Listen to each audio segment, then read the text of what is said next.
Hey everyone, welcome back. Steve and John from Davnerich European Martial Arts School. Today we're going to talk about the shoulder. The shoulder gets talked about in lots of different ways when you're dealing with swords, knives, thrusting weapons, cutting weapons, or even hand-to-hand. Most of us come from a background where we started with unarmed techniques. And with that, we lift up our shoulders because if John has his shoulder up, he's got a protection for his ear and he's protecting his throat. It's a good technique when you're fighting unarmed. However, that doesn't do a lot of good with a weapon.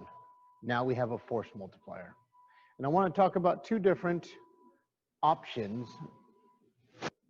And I want to talk about the longsword and the rapier, and some of the issues that we see in training that people do.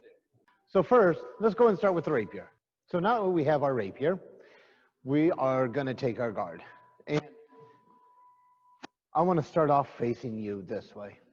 So when we're on guard, usually the shoulder goes up in two times. It's either here, and you can see a difference in my sword just by lifting up my shoulder a little bit.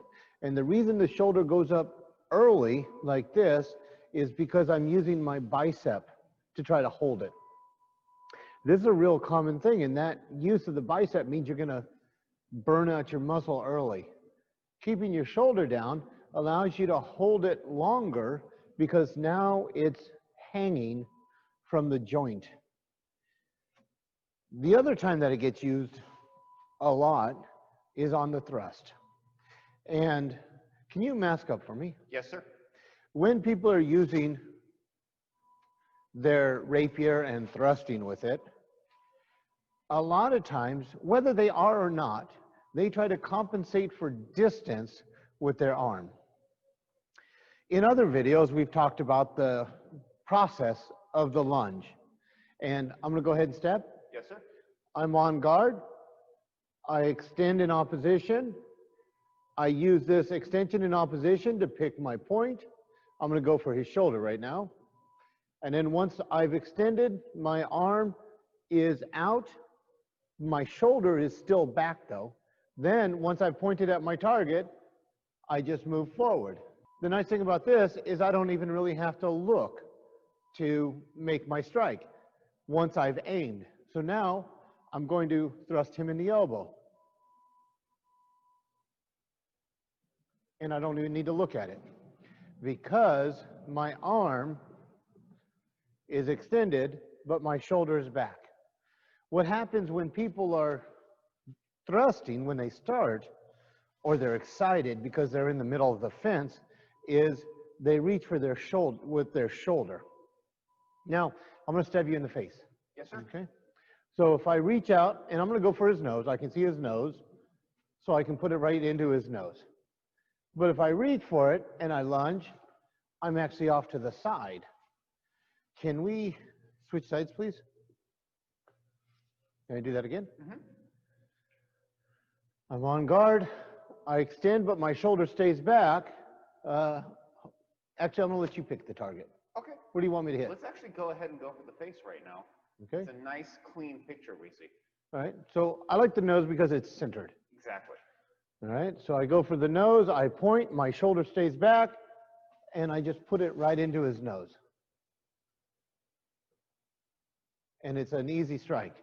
But as soon as I push my shoulder and I reach for it, it actually pushes my point towards my right side. So if you are fencing with a rapier and you notice that when you lunge, when you are in supination, cart, if your sword is going off over their left shoulder, or you're in pronation, secunda, and your sword is going off over their right shoulder, this tells you that you are pushing your shoulder forward. If I lunge at John in secunda. I just extend my arm, but I don't incorporate my shoulder, point at my target, and I can put it right into his nose. If I reach for it, however, I actually go right past him. Now, as you know, if you've watched our channel for a little while, I have no problem hitting John. None at all. So I'm not avoiding him when I do this. I am literally pushing my shoulder out and therefore changing the angle of my sword. If you fight in or practice in more of a Spanish style, and you have this extension out here, our natural thing is to lift up our shoulder and try to hold it up. And that is all sitting in your bicep. Instead, if you drop your shoulder down so you can feel a little bit of pull in your tricep, and then relax your grip on your sword, that means you can hold it here for a long time. So I'm actually just going to keep talking to you while I leave my sword out here so you can see how long I can hold it. Because if you've held a sword out in front of you for any amount of time, more than 20 or 30 seconds, it really starts to get heavy. So because we're able to let our shoulder go down, it's now hanging from the joint itself and not resting on our bicep. The little pull that we're feeling in the tricep is not us using the tricep to hold it. It's because it's sitting down, I'm getting that feeling there. And for me, that's my cue that I'm actually sitting into my joint. And when I'm holding it this way, you can hold it for a long time. Can you feel the difference in this? I can feel the difference here. I've never done Spanish. So the fact that I don't have the muscle familiarity, everything I'm feeling is here on this tricep. Yeah. And that's what's actually getting tired. And it's all hanging here from the shoulder. And So, as you can tell, we've already been holding it here for, what, a minute and a half? about that, yeah. And holding 2.5 pounds in front of you for a minute and a half is a really long time. Mm-hmm. I'm starting to feel it in my bicep, but there's not a lot of movement in the sword still. But So, I can still, yep, we still have all that control. We can move the point around, we can atajo, we can close our lines, and it's still hanging from the shoulder. So that allows us to use our shoulders, our joints, to support the weight of the sword. So with a thrusting weapon like the rapier, you will often see that shoulder reach out for the target, and that's going to throw point off. If I'm using a one-handed cutting weapon, I'm going to go ahead and use the rapier, but this could be a side sword, this could be an arming sword, this could be a knightly sword, any version of it. If I'm throwing the cut, usually when people mess up their cut, it's because of the shoulder, but it's not the shoulder holding the sword that's causing the trouble. It's actually the back shoulder. Let's go ahead and switch sides again. If I throw this cut and I'm trying to really put power into it, this shoulder goes back and that turns my whole body, and now my sword is actually behind my body. Therefore, I don't have my structure to support it. So let me go ahead and do that again. Yes, sir. I'm in here, I throw my cut, but I pull the shoulder back, and you can see how that turns my whole body. I can see how your blade is now left behind you, yeah. Now, here's something interesting. Can I put it upside your head? Yes, sir. So if you'll stand right there for me. And I'm not going to cut, I'm just going to place. Cool. If I begin this cut and I don't throw my back shoulder, that puts my edge directly in, and you can see how that turns his whole head. If, however, I use my shoulder, and this is what we see in cutting actions, I begin this action and I pull this shoulder. When I strike, I hit with my edge, but it rolls. And now I'm flexing my blade on his head. And there's a big difference.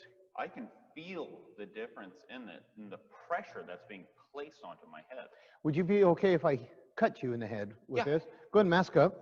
Oh, I get a mask. Okay. I thought I'd be kind this time. So, He's being nice.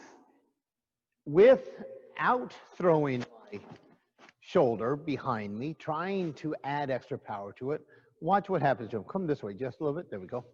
I'm going to go ahead and hit you, okay? Yes, Is sir. that all right? Yep. With my shoulder in front of me. You okay? Wee. You good? I'm good. If I pull my shoulder, let me do it one more time.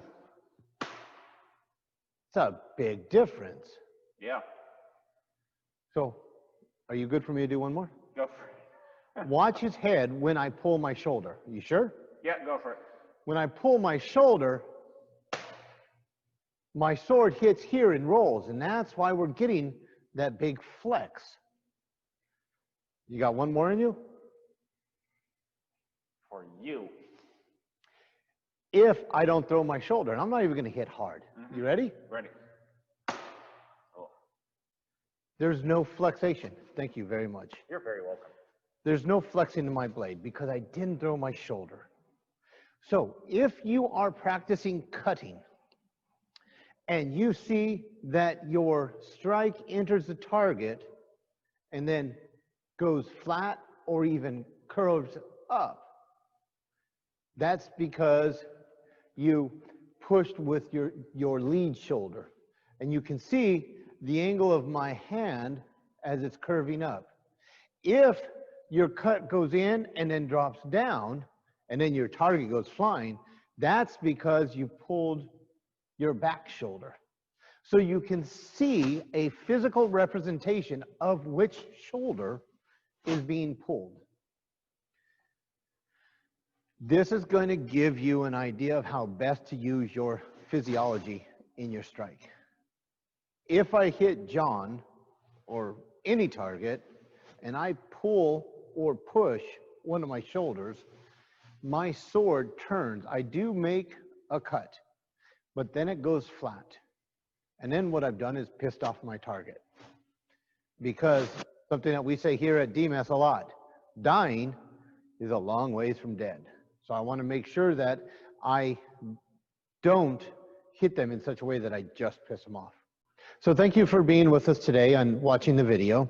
Be careful that you don't overuse your shoulders, either one, because it will affect everything that follows. Geometrically speaking, this is the beginning of your line, this is the end of your line. And a small deviation at the beginning of your line is a giant deviation at the end of your line. And with that, we're going to close up. Thank you for joining us today. I look forward to seeing you at the next video. Stay safe. Thank you, everyone. Boom.